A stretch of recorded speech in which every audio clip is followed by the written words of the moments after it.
ஏன் ஆடி அமாவாசை மட்டும் அவ்வளோ ஸ்பெசிஃபிக்காக சொல்கிறாங்கன்னா, இறந்தவங்களுடைய சாபம், அந்த இறந்த ஆத்மா போய் சேர வேண்டிய இடம் காசி போய் சேராது.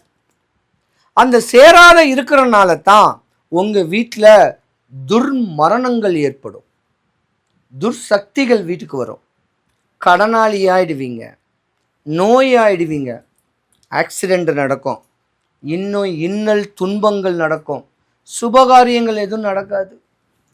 நான் இருக்கேன், என்னுடைய அப்பாவுடைய அப்பாவை நான் நினைக்கணும், அதுதான் முன்னோர்.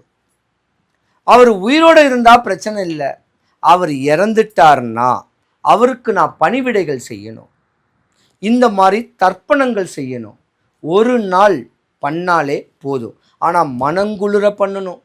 ஒரு வேட்டி வச்சு 4 பேருக்கு தானம் கொடுத்து தெளிவு பண்ணி அந்த வீடெல்லாம் மொழிகிட்டு வீடு வாசலை நல்லா கழுவிட்டு வாசலை நல்லா ஈரத்துணி போட்டு தொடச்சிட்டு கற்பூரத்தை ஒரு தேங்காய் எண்ணெயில் போட்டு சூடு பண்ணி அதை வாசலில் தடப்பி முறையான தோரணங்களோட ஆடி அமாவாசனைக்கு தர்ப்பணம் கொடுத்துட்டு அக்கம் பக்கம் இருக்க வேண்டிய கோயிலில் அந்த வீட்டுக்காரங்களுடைய அமைப்பு உடைய ஜாதகர் ஒரே ஒரு பழைய இரும்பு சூளம் வாங்கி உங்கள் வீட்டுக்கிட்ட இருக்க வேண்டிய அம்மன் கோயிலுக்கு தானமாக கொடுத்தாலோ, பித்தளை சூளமே 1000 ரூபாய் தான் வரும், ஒரு பித்தளை சூளத்தை தானமாக கொடுத்துட்டு வந்தீங்கன்னா உங்கள் வீட்டில் சுபகாரியம் உண்டு.